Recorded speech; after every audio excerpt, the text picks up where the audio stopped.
There is no nobility in poverty. I have been a rich man and I have been a poor man, and I choose rich every time. What I've learned after 8 years of Shark Tank, seeing hundreds of outcomes, both success and failures, is there's certain things that drive entrepreneurs, and one of them is they're willing to take significant risks and realize that it's not a good balance in life because you're going to work 25 hours a day. You're going to give up certain things for that. And the whole reason to do it is not for greed of money, it's the pursuit of freedom. It's what money buys if you're successful. And so, when I talk to young entrepreneurs now, primarily graduating classes of engineers, I always talk about the journey. You have to be willing to sacrifice a lot. There's a dark side to being an entrepreneur, and it's a sacrifice of time, particularly with your family and loved ones. You have to pursue your business because there's somebody else in another country or even here domestically kicking your ass if they get a chance. You got to stay ahead of them. I've read a lot about Steve Jobs since he passed away, and people talk about how he was so unbelievably difficult and tough in a way. Yes, he was. Would you characterize him that way, yeah? He was a prick. Yeah? But do you have to be that way to accomplish what he's done? I respect him for the tremendous success and the vision he had. I was proud to work for him because that's what I was doing, supplying him educational software. I always thought in person he could have been a nicer guy, but would that have changed the outcome? Maybe. He was a genius. And I remember him saying, I asked him about, well, maybe we should do some market research on this before we spent $2 million on a particular product we're doing for Rita Rabbit. He said, we don't do market research.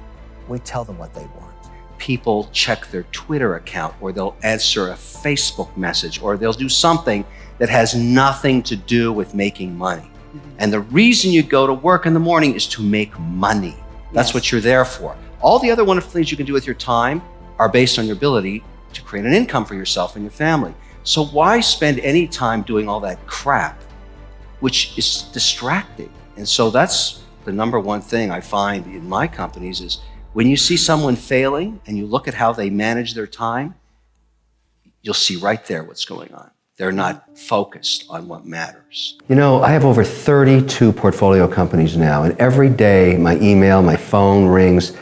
There's some catastrophic disaster happening in one business and some euphoric win in another. The journey is really volatile. And for those that I've got to know quite well over the years, remember, we're in our 8th season at Shark Tank. We each all have a lot of companies now. That journey is remarkably challenging. It's not easy. But the outcomes are fantastic. When you see a business explode, going from 0 sales to 10 million after 2 years, you got a hit on your hands. And yet if you ask that entrepreneur, was it easy? Every one of them will say, this is tough. It is tough. So I tell people that are listening, get ready for a wild ride, but don't ever think it's easy. I was working once at an ice cream parlor when I was about 15 years old, my first real job. And on the second day, I was asked to scrape the gum off between the Mexican tiles on the floor. And I said to the woman who owned the store, it was called Magoo's Ice Cream Parlor, you didn't hire me to scrape gum, you hired me to scoop ice cream. And this girl in the shoe store across the way that's looking at me, I don't want to see her scraping the gum. And she said, what are you talking about? I own this store. I'll do anything I want with you. Get down on your knees and scrape that gum. And I said, I'm not doing it. She said, you're fired. Last job I ever had. I owe that woman everything. I don't like to work for people.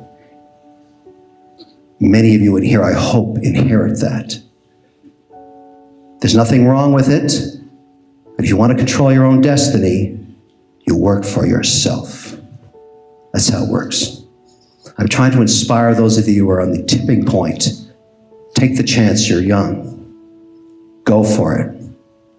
There's nothing better than being able to wake up in the morning 10 years or 20 years from now and do whatever you like. Education is very important because it gives you a chance to do several things. First of all, test your skills in a competitive environment because that's what's happening in education. You're with other students, you're changing ideas, you're working together, and it's a first for many kids in how to actually work within society. And secondly, it's the contacts you make throughout your entire career, whether it's just high school or whether it's college or you go on to postgraduate work. These are lifelong relationships. You may not remember what you studied, but you remember who you met. And for me, I look back and I think of my MBA at Ivy.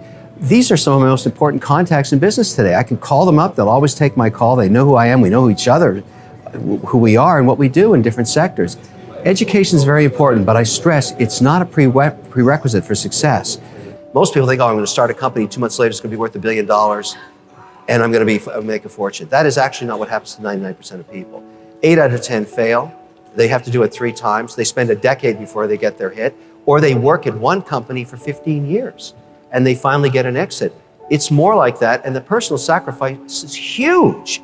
There is no soccer game on Saturday. There's no Sunday dinner with the family. You're working because some guy in China or in India or some woman out there is kicking your ass, because we're in a global competition now. And so I don't care what your business is, men, women, you have to understand that you're going into a huge lifestyle change. And I tell people it's not for everybody.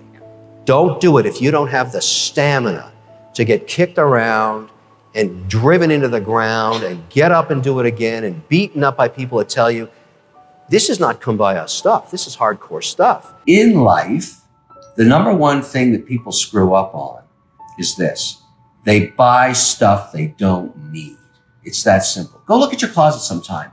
80% of the crap at the bottom of your closet are clothes you don't wear anymore, and yet you paid for them because you thought you needed them and you wanted them. Imagine if you could turn all that stuff back to cash, or better still, you never bought it. That cash would be in the bank right now, making interest for you, or an investment that pays interest or a dividend. But no, it's sitting at the bottom of the closet, dead money. That's what that is. That's a huge problem. So think about this. Let's say you actually owe $200 on your credit card, and you're passing a hot little coffee spot, and you're thinking about getting a cappuccino for $2.30. Don't do it. Pay off the $200 first. Don't spend money on stuff you can't afford. It costs 15 cents to make coffee. You're paying somebody $2.30. The rest of that could have been used to reduce your debt. That's the whole deal. Don't buy stuff you don't need. Make sure you go through every single month in a way that you respect money, that you somehow pay back. The reason most people fail in business is they make the assumption they're good at everything. And they're egotistical maniacs. And even when it starts to fail because of their own inadequacies, they don't stop themselves and they blow up. That's a typical situation for an entrepreneur. So you have to look yourself in the mirror. This is hard to do sometimes, and say, what am I really good at? And what do I suck at? Because you don't want to spend any of your time doing things you're no good at. I'll give you an example. I hate logistics and operations. When you run a software company, you have to make 10 million disks a month. You don't like that, you better find a guy who knows how to do that. And you better make him your partner very early on in the process. And I mean partner. I mean, you give him something. You give equity up to fulfill the weaknesses in your own portfolio. That is the key to success.